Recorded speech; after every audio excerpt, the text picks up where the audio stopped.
రాళ్లబండి కవితా ప్రసాద్ గారికి, మరో మిత్రుడు డాక్టర్ ఓలేటి పార్వతీశం గారికి, చిరంజీవి విశ్వనాథ శ్రీనివాస్కి, చిరంజీవి పార్సాది గారికి, శ్రీ డివిఎన్ రావు గారికి, శ్రీ కిన్నర రఘురామ్ గారికి, అసలు మీకు అందరికీ నమస్కారం. ఈరోజు తిరునిలయంలో భక్తి వైభవం మీద కర్మయోగము, జ్ఞానయోగము, భక్తి యోగాల గురించి మాట్లాడేటువంటి ఒక బ్రహ్మశ్రీ సామవేదం షణ్ముఖ శర్మ గారి యొక్క కార్యక్రమాన్ని ప్రారంభింపజేసి మరో భక్తిపూర్వమైనటువంటి ఈ కార్యక్రమంలోకి రావడం అనేటువంటిది నా అదృష్టంగా నేను భావిస్తున్నాను. ముందుగా ఎందుకంటే ఇంతకుముందు అధ్యక్షులు వారు చెప్తూ అమ్మ అనేటువంటి అభిప్రాయం మనకు కలిగి నేను కొడుకును అనేటువంటి అభిప్రాయం బలపడాలని చెప్పంటే ఇలాంటి కార్యక్రమాలు మనం హాజరవుతూ ఉండాలి. ఇలాంటి ఆడియో కార్యక్రమాలు కానీ లేకపోతే సిడి కార్యక్రమాలు కానీ ఆడియోలోని ఇటువంటి వాటిని క్యాసెట్స్ని వింటూ ఉండాలి, ఆలయాలను దర్శిస్తూ ఉండాలి అని చెప్పి అలాంటి కార్యక్రమంలో మరొకసారి నాకు అవకాశం వచ్చినందుకు నన్ను నేను అమ్మవారికి నమస్కరించేటువంటి రీతిలో మీ అందరి ముందు సవినయంగా మనవి చేసుకుంటున్నాను. ఈ విషయాన్ని కిన్నెర యొక్క చాకచక్యం ఏంటంటే విశ్వనాథ శ్రీనివాస దేవి స్వరమాలిక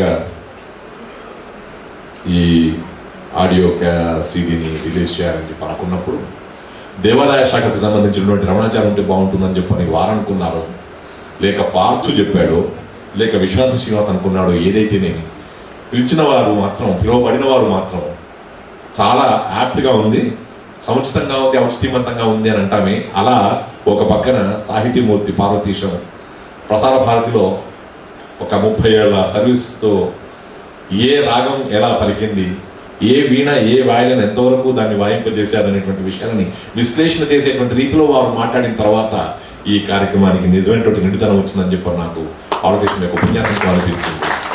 అలాగే మరోపక్క మంచి సాహిత్యమూర్తి, అవధాన శిరోమణి, దేవి ఉపాసకులైనటువంటి మా మిత్రుడు డాక్టర్ రాళ్లబండి కవితా ప్రసాద్ గారిని అధ్యక్షంగా వారిని ఉంచి ఈ కార్యక్రమంలో ఇంత శోభగం తీసుకొచ్చినందుకు, ఈ పొడుపైనటువంటి కార్యక్రమాన్ని ఏర్పాటు చేసినందుకు ముందుగా మిత్రుడు కిన్నర రఘురామ్ని నేను అభినందించాల్సిన అవసరం ఉంది. మరి నిర్వహింపబడేటువంటి క్షేత్రం విశ్వవిద్యాలయ ప్రాంగణం. ఈ విశ్వవిద్యాలయ ప్రాంగణంలో అమ్మవారికి నమస్కరించేటువంటి ఈ సత్కార్యాన్ని నిర్వహించినటువంటి చిరంజీవి విశ్వనాథ శ్రీనివాస్ని మనమందరం మనసారా అభినందిద్దాం. ఆలోచన రావడం ఒక ఎత్తైతే ఆలోచనను ఆచరణ సాధ్యం చేయడానికి చేసేటువంటి కృషి చాలా గొప్పది. చిన్నవాడైనా ఇది 20వ ఆల్బమ్ అని చెప్తూ దేవి స్వరమాలిక అనేటువంటి పేరిట ఈ ఆడియో సీడీని రిలీజ్ చేయాలనుకోవడం, అనుకున్నది తడువుగా 2 ఏళ్ల లోపుగా డివిఎన్ రావు గారు చెప్పినట్టుగా ఈ సీడీ రిలీజ్ అయింది అని చెప్పని రిలీజ్ అవ్వడానికి వాళ్ళ అవకాశం దొరుకుతుందని చెప్పిన తర్వాత ఇదంతా అమ్మవారి కటాక్షం. మనం ఇవాళ ఈ రకంగా ఉన్నాము అని చెప్పనంటే కూడా ఎవరికైనా కానీ ఏదో రకమైనటువంటి పని ఉంటుంది. అందరికీ పని ఉంది, పని లేదని పని కాదు. బిజీగా ఉండే వాళ్ళు కూడా ఇక్కడికి వచ్చేసేసి 50 మంది వరకు మనం అందరం కూడా ఇక్కడ ఉండి తప్పకుండా అమ్మవారి కటాక్షాన్ని పొందడానికి కోసం చెప్పనున్నట్టుగా ఈ దేవి స్వరమాలిక అనేటువంటి ఆడియో సీడీ రిలీజ్ కార్యక్రమంలో పాల్గొన్నాం. మన మనస్సు ఒక వరి చేను వంటిది. ఈ చేనుకి పదను చేయాలని చెప్పి అనుకున్నప్పుడు నీరు పారబెట్టాలి. నీరు పారబెట్టాలి అని చెప్పంటే ఆ నీటిని కాలువల ద్వారా పారబెట్టాల్సిన అవసరం ఉంటుంది. ఆ కాలువలే మన చెవులు, మన నోరు. చెవులు, నోటి ద్వారా నీటిని పారబెట్టాలని చెప్పంటే నీరు అనేటువంటిది భగవన్నామ స్మరణ.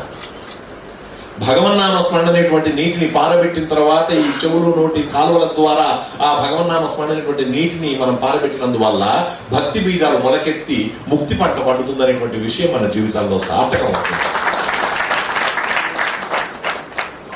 ఈ మనసు చంచలమైనటువంటిది.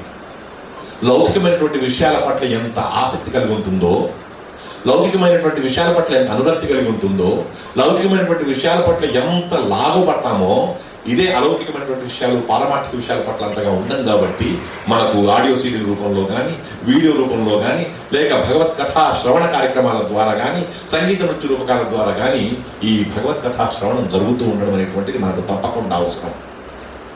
ఎందుకంటే ఈ ప్రపంచంతో తాదాత్మ్యం చెందిన వాళ్ళందరికీ కూడా బంధం అనేది ఒకటి ఉంటుంది. పరమాత్మతో ఒకవేళ తాదాత్మ్యం చెందినట్టయితే మోక్షం అనేది వస్తుంది అనేటువంటి అభిప్రాయం మనకందరికీ ఉంది కాబట్టి మన భారతీయ తత్వంలో ఇది జీర్ణింపబడినటువంటి విషయం. అందుకే కావచ్చు దేవీ స్వరమాలిక అనేటువంటి ఈ ఆడియోని మనం రిలీజ్ చేయడం కోసం అని చెప్పని ఈ